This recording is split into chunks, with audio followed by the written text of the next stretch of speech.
موجودہ جو دور ہے اس میں بینکنگ کا جو نظام ہے بہت زیادہ اسٹرانگ ہے، اور کہا یہ جاتا ہے یہ تو نظام ہی سود پہ چلتا ہے، اور سود تو اللہ اور اس کے رسول کے خلاف جو ہے وہ کھلی جنگ ہے. تو کنفیوژن ہے، اس کو ذرا کلیئر کیجیے گا کہ کیا ہم بینک کاری کا اس دیکھیے، جو نظام کو لے میں کے چل سمجھا سکتے ہوں ہیں؟ اس سلسلے میں یا دیگر علماء، اس میں بہت زیادہ لوگوں کا تضاد ہے، فکر کا، سوچ کا، اپنی یا اپنے اپنے نقطۂ نظر کا تضاد وہ رکھتے ہیں.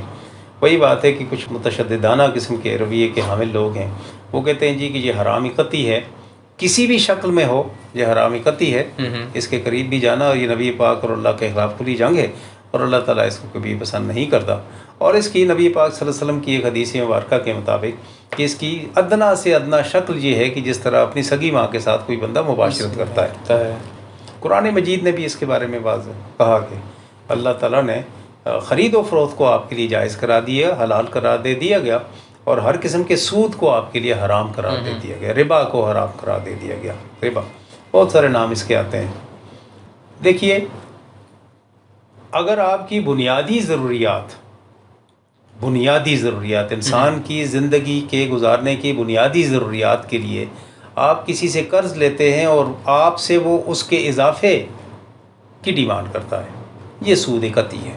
ٹھیک ہے. یہ حرام ہے. مثال کے طور پر آپ بھوکے ہیں، آپ کو کھانے کے لیے چاہیے، آپ کے ہاں مہمان آ گئے ہیں، آپ کے ہاں دیگر کپڑے پہننے کے لیے کوئی اس طرح مشکل ہے، بچوں کی تعلیم ہے آپ کی، اس کے لیے آپ کو مشکلات ہیں، آپ کی بیٹی کی شادی ہے کہیں پر، کہیں علاج ہو رہا ہے، اس کے لیے آپ کے پاس پیسے نہیں ہیں، اس کے لیے آپ قرض لیتے ہیں کسی سے. والدین کی خدمت گزاری کے لیے آپ کے پاس کچھ نہیں ہے تو آپ قرض لیتے ہیں. یہ بنیادی ضرورتوں کے لیے جب آپ کسی سے قرض لیتے ہیں اور اس کے اوپر کوئی آپ سے اضافی ڈیمانڈ کرتا ہے، یہ سود ہے، یہ حرام. ٹھیک ہے. اور دوسری صورت اس کی یہ بنتی ہے، قابل خرچ چیزوں کے اوپر حاصل کرنے والی رقم کے لوٹاتے وقت اس کے اضافے کی کوئی آپ سے طلب کرے تو یہ سود ہے. ٹھیک. قابل خرچ چیزوں پر یاد رکھ لیجیے، قابل خرچ کیا کیا ہیں؟ پانی ہے، کھانا ہے، کپڑے ہیں آپ کے، اور بچوں کی تعلیم ہے، کتابیں ان کی خریدنی ہیں، یا کہیں فیسیں ادا کرنی ہیں، کہیں علاج معالجہ کرنا ہے آپ نے، یہ قابل خرچ چیزیں ہیں. آپ کے پاس ان کا باقی کچھ نہیں رہتا. ان پر کوئی شخص آپ سے ڈیمانڈ کرتا ہے کہ جی مجھے اس کے بدلے میں آپ کو 100 روپے دے رہا ہوں تو 110 لوں گا، تو یہ 10 حرام ہے قطعی طور پر اس کے اوپر. ایک ہے قابل استعمال چیزیں. تو قابل استعمال چیزیں اجارہ میں آ جاتی ہیں شرعی لحاظ سے. اجارہ کے معنی ہوتے ہیں کسی چیز کا کرایہ. ٹھیک ہے. اس صورتحال میں جو سود حرام ہے جس کو کہتے ہیں، یہ سود نہیں کہلاتا، وہ اس کا کرایہ کہلاتا ہے، اجارہ. آج کل بہت سارے ہمارے اسلامی بینکنگ نظام کے تحت جو یہ بینک کھلے ہوئے ہیں یا کچھ کاروبار کر رہے ہیں تو یہ اجارے کے طور پہ کر رہے ہیں. مثلا ملائیشیا اس کی بڑی مثال ہے، اس نے کیا. انڈونیشیا میں بہت سارا کام ہوا ہے، سعودی عربیہ میں بھی اب ہو رہا ہے، اس سلسلے میں بہت سارا کام ہو رہا ہے. ترکی اس کے اوپر کام کر رہا ہے اور کر بھی رہا ہے اس طرح کہ آپ کوئی گھر خریدنا چاہتے ہیں تو گھر آپ لیں، اس وقت کتنے کا لیتے ہیں؟ 1 کروڑ روپے کا.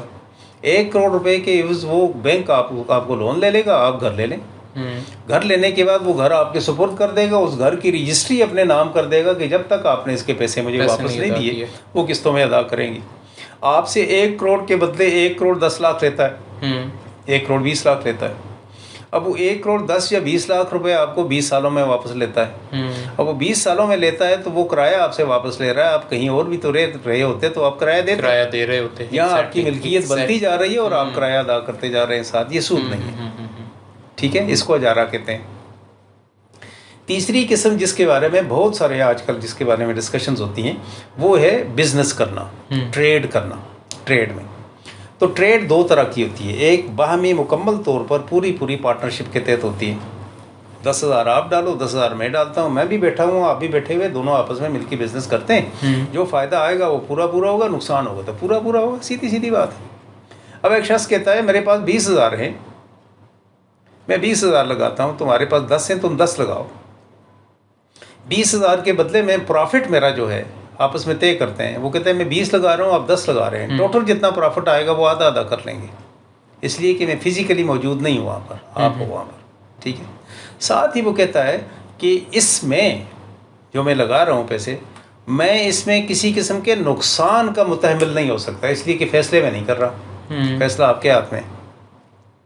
ٹھیک ہے، آپ اپنی مرضی سے جو فیصلہ کرتے ہو کرو. میرے پیسے جو راس اماؤنٹ ہے اس میں کسی قسم کی بھی کوئی کمی مجھے قبول نہیں ہے.